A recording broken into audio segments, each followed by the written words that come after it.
అందరికీ నమస్కారం అండి. గత వారం 10 రోజుల నుంచి టీవీ ఛానల్ న్యూసెస్ అన్ని చూస్తూ ఉంటే ఈ హైడ్రా ఆధ్వర్యంలో మూసీ నది బ్యూటిఫికేషన్ వల్ల వచ్చే ఇష్యూస్ వల్ల ఈ ప్రజలు ఎంత ఇబ్బందులు పడుతున్నారో, ప్రజలు ఒక ఆవేదన, వాళ్ళ ఆందోళన, వాళ్ళ ఇల్లులు, వాళ్ళ నివాసం ఉండే ఇల్లులన్నీ కూల్చేస్తున్నారు. దాని పట్ల మనతో మాట్లాడేదానికి తిరుపతి రెడ్డి గారు వచ్చారు. సార్ నమస్కారం. సార్ నమస్తే అండి. సార్, ఇది లాస్ట్ 10-15 డేస్ నుంచి ఈ ప్రజలు ఒక ఏడుపులే కనిపిస్తున్నాయి టీవీ న్యూస్ ఛానల్స్ లో. వాళ్ళ నివాసం ఉండే ఇల్లులు అన్ని కూల్చేస్తున్నారు.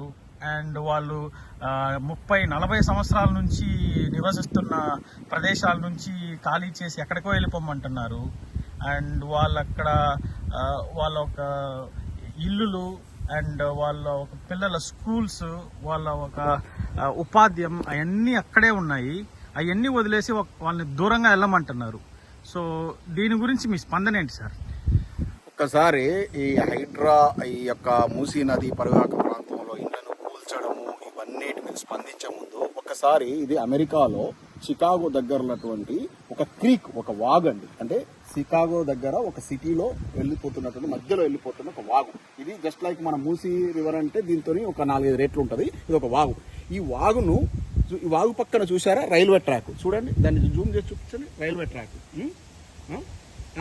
ఈ వాగుకు ఇటు పక్కన చూడండి నివాస సముదాయాలు, చూడండి, ఇవన్నీ పెద్ద పెద్ద కాళ్ళు నివాస సముదాయాలు, ఇవన్నీ చూడండి నివాస సముదాయాలు, చూడండి కార్ పార్కింగ్ చూసారా, ఆడ అన్ని ఇండ్లు చూసారా, మొత్తం వాగు పక్కన ఉన్నటువంటి మొత్తం ఇండ్లు. అంటే మీరు ఒకసారి చూడండి, ఇంత అభివృద్ధి చెందిన దేశాల్లో కూడా ఆల్రెడీ ఉన్నటువంటి ఇల్లు, అంటే కొత్తగా వచ్చేటువంటి నిర్మాణాలు కావచ్చు, ఆల్రెడీ ఉన్న ఇళ్లను డిస్టర్బ్ చేయకుండా దీన్ని ఏ విధంగా వాళ్ళు ఈ నీళ్లు వాళ్ళ యొక్క జీవనం డైలీ లైఫ్ మీద ఇంపాక్ట్ కాకుండా చూడండి ఎంత మంచి చక్కగా కింద స్టీల్ బీమ్స్ వేశారు, తర్వాత కాంక్రీట్ కట్టారు, తర్వాత ప్రొటెక్షన్ వాల్ కట్టారు. అంటే రైల్వే ట్రాకే ఉంది పక్కన. చూసారా ఈ ప్రొటెక్షన్, చూసారా ఇదంతా చూడండి ఎంత బ్రహ్మాండంగా చేశారో. ఈ విధంగా మూసీ నది సుందరీకరణ చేయొచ్చు. మూసీ నది ఒక ఎకరం వైశాల్యం లోపల all the way Hyderabad city మధ్య నుంచి పోతా ఉంటుంది. దాని పక్కన చక్కగా ఇట్లా ప్రొటెక్షన్ చేసేసి రాస్తే ఎంత బ్యూటిఫికేషన్ చేయొచ్చు అంటే దాంట్లో డ్రైనేజ్ వాటర్ కలవకుండా ఇవన్నీ ఎంత చేయొచ్చు. ఈ 40 ఏళ్ల నుంచి అక్కడ నివసిస్తున్నటువంటి ప్రజలను అక్కడి నుంచి ఇల్లు పూలు చేసి పంపిస్తే వాళ్ళ జీవనం మనం ఎట్లుండాలి తెలుసా?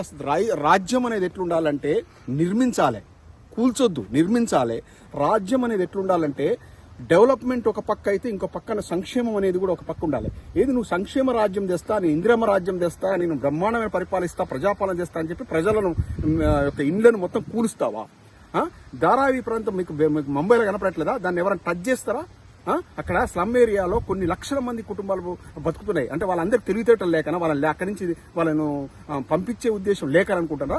కానీ ప్రతి ఒక్క అక్కడ కొన్ని లక్షల కుటుంబాల యొక్క జీవనం అనేది అక్కడ వాళ్ళు చేసుకునేటువంటి పనులతో, వాళ్ళ వ్యాపారాలతో, వాళ్ళ యొక్క బతుకుదెరువు ఆధారపడి ఉంది. వాళ్ళని డిస్టర్బ్ చేసే ఉద్దేశం గవర్నమెంట్కి లేదు. ఇక్కడ గవర్నమెంట్లు అన్ని కూడా ఒక అభివృద్ధి ఒక్కటే కాదు, ప్రజల ఇంట్రెస్ట్ ప్రకారం నడుచుకోవాలి. ప్రజల అభిప్రాయం ప్రకారం నడుచుకున్న ప్రభుత్వాలే మనగలుగుతాయి. 9 నెలల లోపల రేవంత్ రెడ్డి గారు మీ ప్రభుత్వము అంతా ఇంత కాదు, ఇంత ప్రజా వ్యతిరేకత ఎందుకు వచ్చేసింది?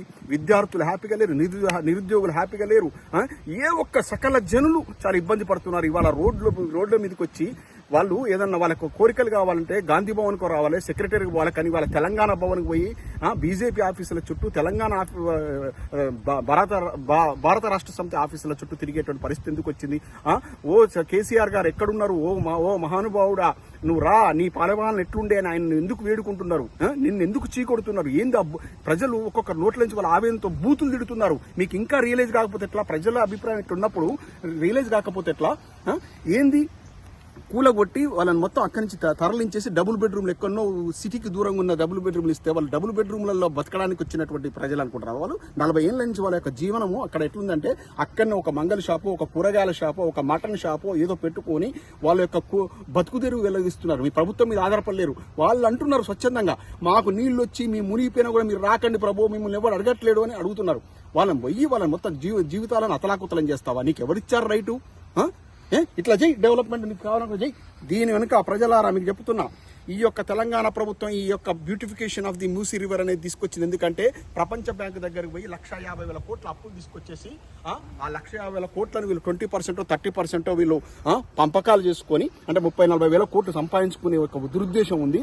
ఈ బ్యూటిఫికేషన్ లేదు, ఏది లేదు. నీకు చిత్తశుద్ధి ఉంటే 6 గ్యారెంటీలు ఇంప్లిమెంట్ చేయి. అడగని మూసి బ్యూటిఫికేషన్ ఎవరు ప్రజలు అడుగుతారా? ప్రజలు వచ్చి మనం ధర్నాలు చేస్తారు మాకు బ్యూటిఫికేషన్ చేయమని. నువ్వు ఇస్తానన్న 6 గ్యారెంటీలు ఇవ్వు, నువ్వు ప్రజలకు చేస్తానన్న సేవ చెయ్యి. అది వదిలిపెట్టి పనికిమాలిన పథకాలను పట్టుకొచ్చేసి ప్రజల యొక్క జీవితాలతో ఆడుకోవడం ఏంది? ప్రజలను మొత్తం ఏంది నట్టేట ముంచుతున్నావు? ఆర్తనాదాలు వినపడట్లే వారు రేవంత్ రెడ్డి గారు శాపనార్థాలు పెడుతున్నారు. ఆ శాపనార్థాలు వాళ్ళ యొక్క శాపనార్థాల దాటికి మొత్తం మీ కాంగ్రెస్ కుటుంబం, కాంగ్రెస్ పార్టీ, కాంగ్రెస్ నాయకులంతా కూడా మీ యొక్క జీవితాలు మొత్తం కూడా శాపనార్థాల తాకిడికి మొత్తం కొట్టుకపోతాయి, అడిగంటిపోతారు. మామూలు పాపం కాదు మీరు చేసే పాపకార్యం ఇది. ఎవడు అడిగిండు మేము beautification of the Musi river అని? చేస్తే ఇట్లా చేయి. అభివృద్ధి చెందిన దేశాలు చేస్తున్నాయి ఇట్లా. ఏది ప్రజల యొక్క లైఫ్ డిస్టర్బ్ కాకుండా ప్రజలు డిస్టర్బ్ చేసే రైట్ మీకు ఎవరిచ్చారు? చెప్తున్నా, ఇప్పటికైనా ఇలాంటి అన్ని మానుకోండి. ప్రజలను ఎక్కడున్నారో అక్కడ వాళ్ళ బతకనివ్వండి. చేయదలుచుకుంటే ఇలా వాళ్ళకి ప్రొటెక్షన్ మంచిగా మూసీ రివర్కి అటు ఇటు ప్రొటెక్షన్ వాళ్ళు కట్టేసి మంచిగా డెవలప్మెంట్ చేయండి. అంతేగాని ఉన్న ఇళ్ళని కూలగొట్టుడు కాదు. దయచేసి ఇప్పటికేం చెప్తున్నా, ప్రభుత్వానికి విన్నవిస్తున్నా, తస్మాత్ జాగ్రత్త, ప్రజల జీవితాలతో ఆడుకోవద్దు. జై తెలంగాణ.